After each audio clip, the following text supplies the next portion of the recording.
Okay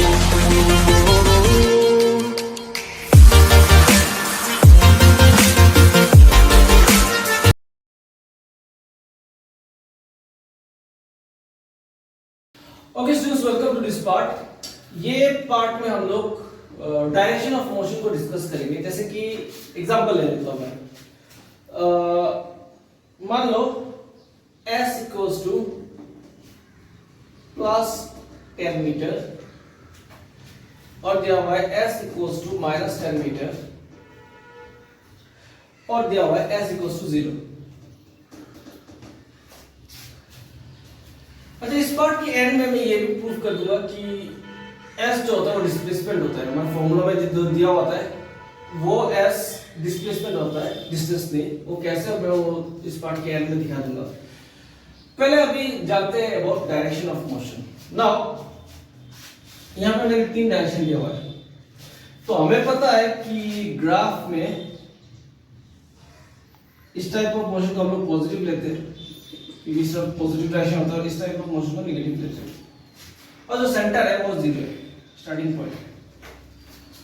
अब क्या ये देख के हम लोग बोल सकते हैं कि ये डिस्प्लेसमेंट पॉजिटिव में है तो पॉजिटिव डायरेक्शन में मूव कर रहा है, डिस्प्लेसमेंट नेगेटिव में है तो नेगेटिव डायरेक्शन में मूव कर रहा है, या फिर डिस्प्लेसमेंट 0 है तो 0।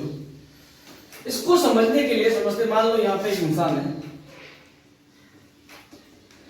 और मान लो वो यहां से, ये हमारा पॉइंट ऑफ रेफरेंस है, हम लोग यहां से चेक कर रहे हैं, तो ये 0 है, ये किस तरफ है, नेगेटिव की तरफ है। पर इधर से ये हो सकता है इस तरफ आ रहा हो, तो अगर वो इस तरफ आएगा तो उसका मोशन क्या नेगेटिव डायरेक्शन में हो रहा है या पॉजिटिव डायरेक्शन में हो रहा है?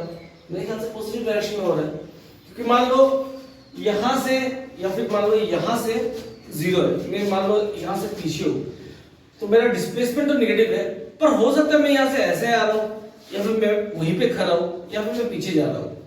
तो डिस्प्लेसमेंट से पता नहीं चल सकता कि डायरेक्शन ऑफ मोशन किस तरफ हो रहा है। डिस्प्लेसमेंट है उस पोजीशन पे, उस पोजीशन से हो रहा है, इस तरफ नेगेटिव है, इस तरफ पॉजिटिव है।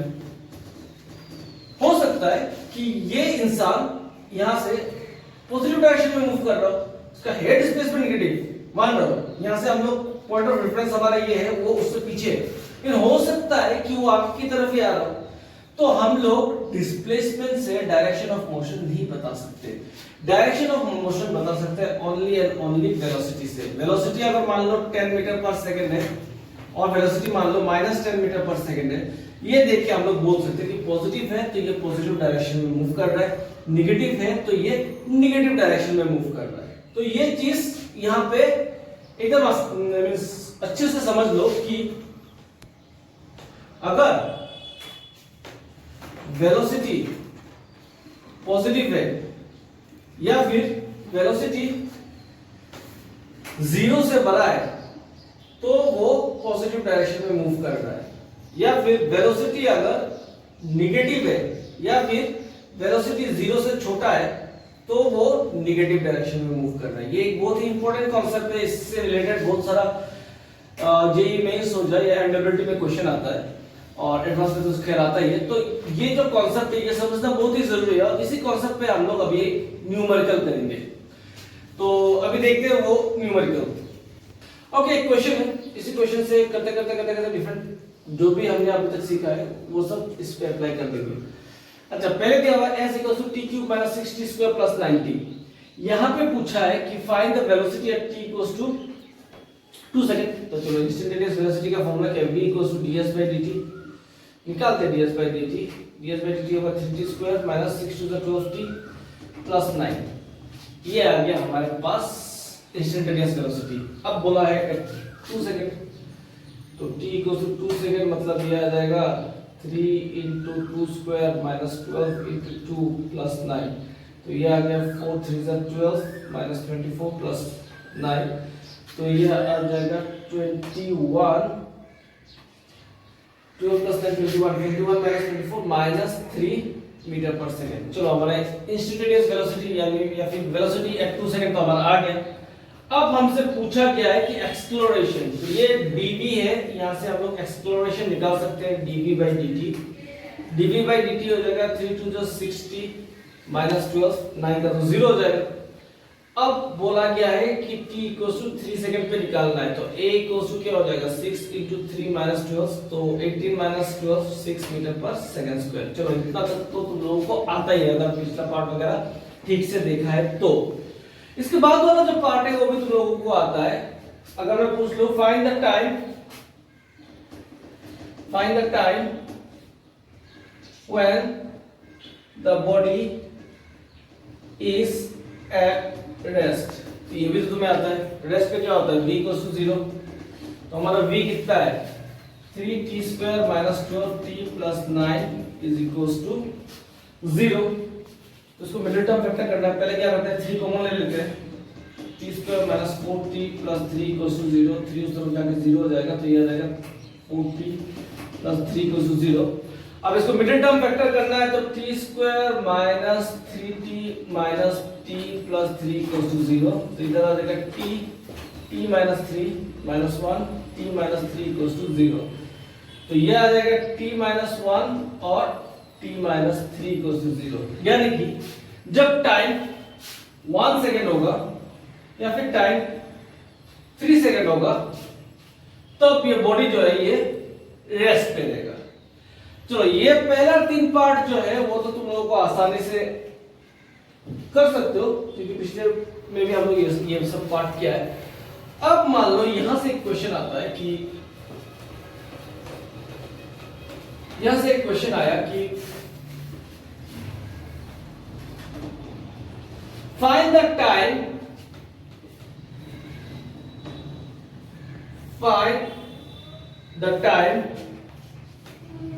when body is moving in negative direction।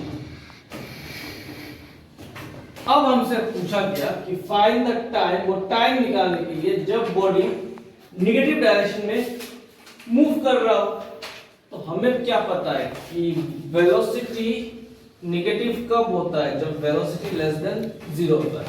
चलो ठीक है, अब हमारे पास जो वेलोसिटी था वो क्या था, ये था 3t square minus 12t plus 9 less than 0।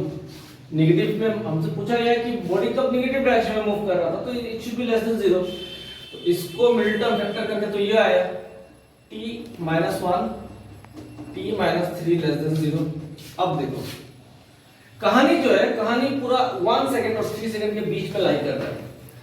तो अभी 1 सेकंड और 3 सेकंड के बीच में लाई कर रहा है, तो हम लोग जितना प्रोबेबिलिटीज है वो सब देख लेते हैं। मान लो हमने t ग्रेटर देन 1 लिया, इक्वल टू 1 नहीं ले सकते क्योंकि इक्वल टू 1 लेंगे तो ये पूरा टर्म 0 हो जाएगा। हमने 0 नहीं पूछा, हमें पूछा हुआ है इस नेगेटिव। इक्वल टू 1 नहीं ले सकते, इक्वल टू 3 नहीं ले सकते क्योंकि अगर t इक्वल टू 1 ले लिया या फिर t इक्वल टू 3 ले लिया तो हमारा जो पूरा टर्म है वो क्या हो जाएगा, 0 हो जाएगा। वो हमें नहीं चाहिए, हमें लेस देन चाहिए। तो अभी बात समझना, अगर t को हमने 1 से बढ़ा लिया, अगर हमने t को 1 से बढ़ा दिया तो इस t में देखो कि t का जो वैल्यू होगा वो क्या आएगा। अच्छा चलो पहले छोटा ले लेता हूं, t से अगर छोटा लिया तो 1 से छोटा लिया, अगर यहाँ पे 1 से छोटा वैल्यू हुआ तो ये जो आंसर आएगा, मान लो 0.5 लिया तो 0.5 माइनस 1 कितना आ जाएगा, माइनस 0.5। तो यहाँ पे जो आंसर आएगा हमारा वो निगेटिव में आएगा। t माइनस 3, अगर t 1 से छोटा है तो 1 से छोटा है तो माइनस 3 करने के बाद वो आंसर भी क्या आएगा, निगेटिव आएगा। तो निगेटिव इंटू निगेटिव क्या हो जाएगा, पॉजिटिव हो जाएगा।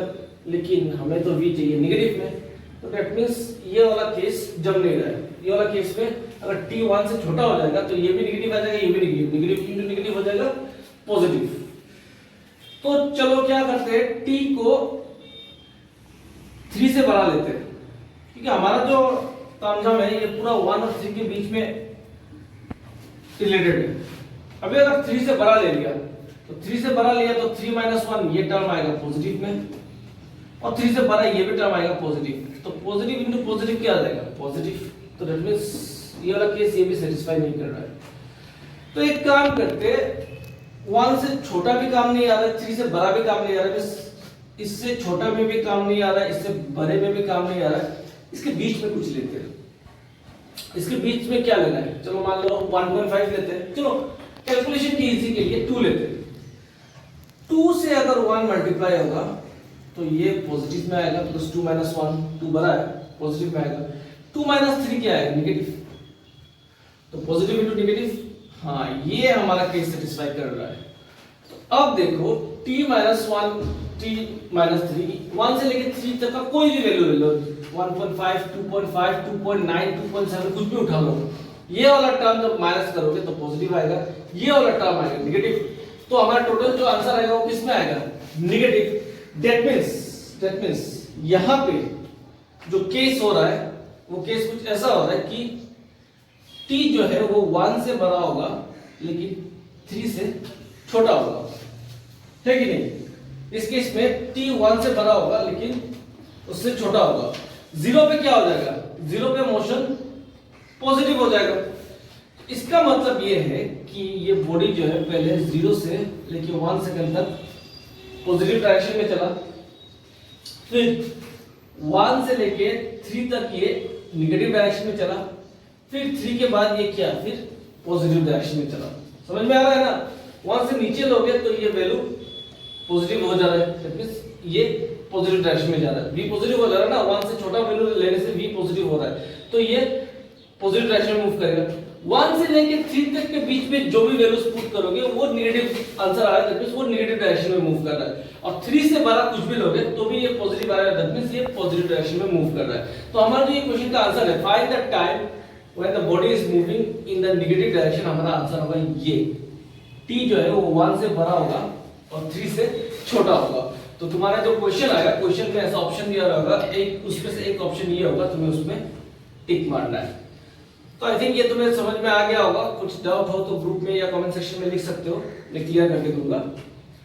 और इसके साथ ये वाला डायरेक्शन ऑफ मोशन में ऐसे ही टाइप है, तो इसलिए मैंने एक ही क्वेश्चन में सब कुछ समझा दिया। अभी और एक कॉन्सेप्ट देखते हैं कि nth सेकंड में डिस्प्लेसमेंट कितना होता है। ओके, अभी का जो कॉन्सेप्ट है ये है डिस्प्लेसमेंट इन n सेकंड। वो ऐसा बड़ा कोई कॉन्सेप्ट नहीं है, सिंपल सी बात है। अगर मान लो एक इक्वेशन मैंने दिया हुआ है s = t² - 4 और मैंने पूछा find the displacement in 3 second की, तो वो भी इजी हो जाएगा ना। s3 = t की जगह पे 3 डालोगे तो 9 - 4 ये आ जाएगा 5, क्योंकि यहां पे t 3 सेकंड दिया हुआ है। अब अगर मैं क्वेश्चन को चेंज करके बोलूं कि find the displacement in 3rd second, मैंने पूछा find the displacement in 3rd second, तो ये देखो 3rd सेकंड और 3 सेकंड में डिफरेंस क्या है। 3 सेकंड है पूरा 3 सेकंड, 3rd सेकंड मतलब उस सेकंड में कितना डिस्प्लेसमेंट हुआ। तो अब चीज देखो, मान लो इतना डिस्प्लेसमेंट हुआ 3 सेकंड में, ठीक है, ये पूरा मान लो डिस्प्लेसमेंट हुआ 3 सेकंड में, और मान लो इतना डिस्प्लेसमेंट हुआ 2 सेकंड में। तो अगर मैं ढंग से देखूं तो 3rd सेकंड में इतना डिस्प्लेसमेंट हुआ, तो क्या मैं इसको बोल सकता हूं कि 3rd डिस्प्लेसमेंट में s3 - s2 जो वैल्यू आएगा वही हो जाएगा हमारा 3rd डिस्प्लेसमेंट, क्योंकि पूरा तो 3 सेकंड में हुआ, 2 सेकंड में इतना हुआ, तो 3rd सेकंड में कितना हुआ, इतना। और इसको कैसे निकालेंगे आप लोग, s3 - s2।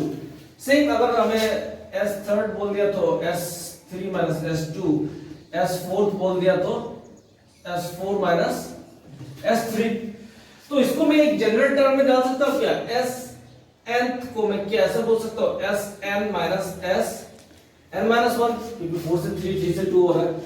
तो sn निकालने के लिए या फिर कोई भी टर्म उसी, जैसे कि 3rd हो जाए या nth हो जाए, उस सेकंड के लिए या फिर उस पर्टिकुलर इंस्टेंट के लिए अगर डिस्प्लेसमेंट निकालना है उस पर्टिकुलर टाइम के लिए, तो हम लोग ये फॉर्मूला यूज करते हैं। जैसे कि मैंने पूछा था s3, तो s3 क्या आएगा, s3 आएगा s3 - s2, s2 कितना आएगा 2² - 4, ये आ जाएगा 0।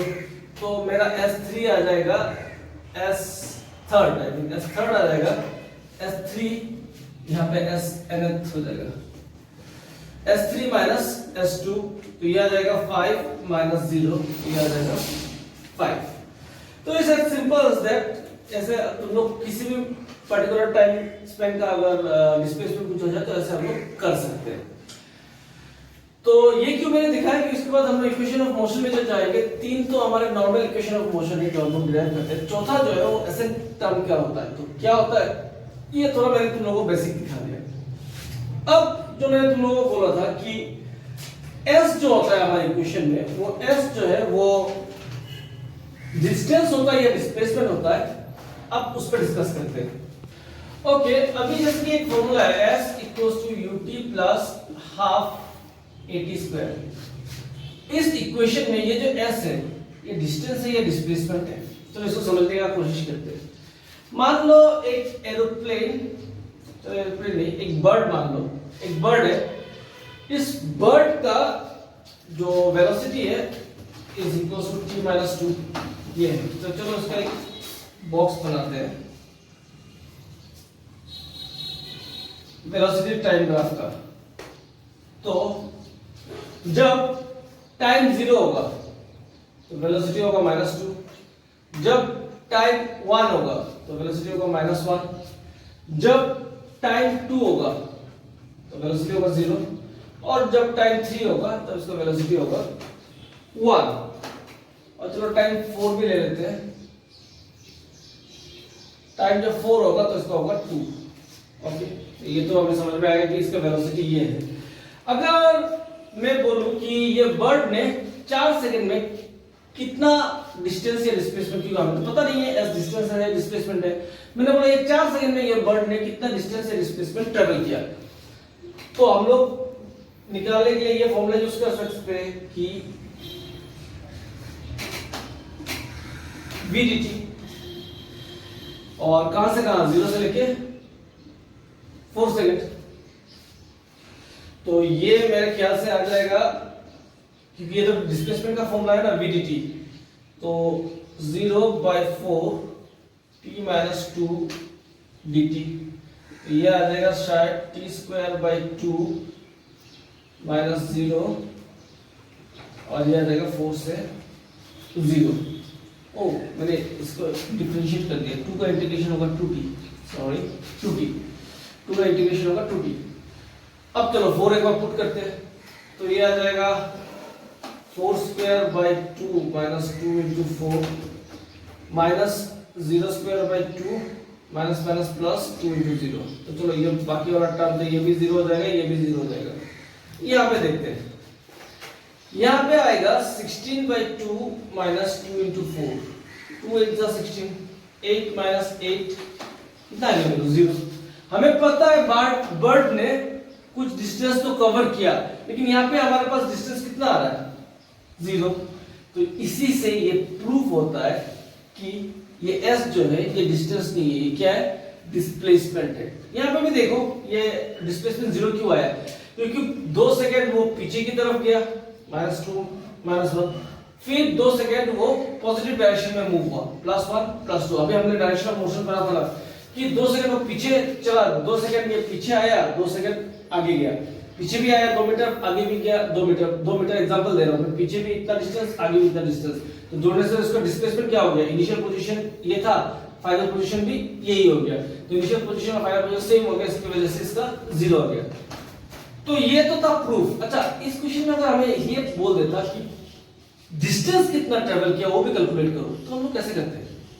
मेरे ख्याल से ये हमें पता चल गया कि इसने यहां से यहां 2 सेकंड ऐसा ट्रेवल किया, फिर यहां से यहां 2 सेकंड ऐसा ट्रेवल किया। तो अगर यहां से यहां 2 सेकंड वाला डिस्टेंस हम लोग निकाल लें और उसको मल्टीप्लाई बाय 2 कर दे, तो हमारे पास डिस्प्लेसमेंट टोटल डिस्टेंस आ जाएगा, क्योंकि उसने डिस्टेंस ट्रेवल किया 2 सेकंड इधर, उतना ही डिस्टेंस ट्रेवल किया 2 सेकंड में उधर। तो अगर हम 4 सेकंड का निकाला जाएगा तो डिस्प्लेसमेंट 0 आ जाएगा, लेकिन सिर्फ इधर से इधर का डिस्प्लेसमेंट निकाले तो यही तो डिस्टेंस है, और रिटर्न बैक तो वही डिस्टेंस गया। तो अगर इस क्वेश्चन में हमें बोले कि निकालो तुम डिस्टेंस, तो हम लोग क्या करेंगे, आधा निकाल देंगे पहले v dt। तो ये कुछ डायरेक्ट यहां से कर लेता हूं, t²/2 माइनस 2t, 2 और 0, तो ये आ जाएगा 2²/2 माइनस 2 इंटू 2 माइनस 0/2 माइनस 0, तो ये आ जाएगा 2 minus 4 minus 2, it means minus 2, तो माइनस तो डायरेक्शन के लिए, तो टोटल डिस्टेंस कितना हो जाएगा 2 + 2 4 मीटर। इस बर्ड ने 4 सेकंड में कितना डिस्टेंस ट्रेवल किया 4 मीटर। तो आई थिंक ये कॉन्सेप्ट से आपको ये समझ में आ गया कि ये s जो है ये डिस्टेंस नहीं है, ये डिस्प्लेसमेंट है, नहीं तो यहाँ पे जीरो नहीं आता। और डिस्टेंस निकालने के लिए अगर इसी इक्वेशन में हमें डिस्टेंस निकालने के लिए बोल देगा तो हम लोग क्या करते हैं, पहले इतने तक का डिस्प्लेसमेंट निकाल देते हैं, जितना निकला है वो प्लस ये यहाँ पे -2 निकला है, लेकिन मैं यहाँ पे +2 क्यों ले रहा हूँ, क्योंकि ये तो माइनस तो डायरेक्शन है कि पीछे की तरफ जाए, हमें तो पता है मैग्नीट्यूड 2 है, तो डिस्टेंस में हम लोग सिर्फ मैग्नीट्यूड ऐड करते हैं 2, फिर गया 2, तो टोटल आंसर इज 4। तो आई थिंक अभी यहाँ पे आपको समझ में आ गया होगा डायरेक्शन ऑफ मोशन, ये सब जो भी चीज यहाँ पे समझा है। तो ये पार्ट यहाँ पे खत्म करते हैं। अगला जो पार्ट आएगा, मैंने जब इंटीग्रेशन किया था तो इंटीग्रेशन में वीडियो के एंड में बोला था कि एप्लीकेशंस ऑफ इंटीग्रेशन में कराऊंगा यहाँ पे। तो अगला जो पार्ट आएगा वो इंटीग्रेशन का फॉर्मूला यूज करके कुछ एप्लीकेशन है वो सब करेंगे। तब तक पढ़ाई करते रहिए। Bye bye.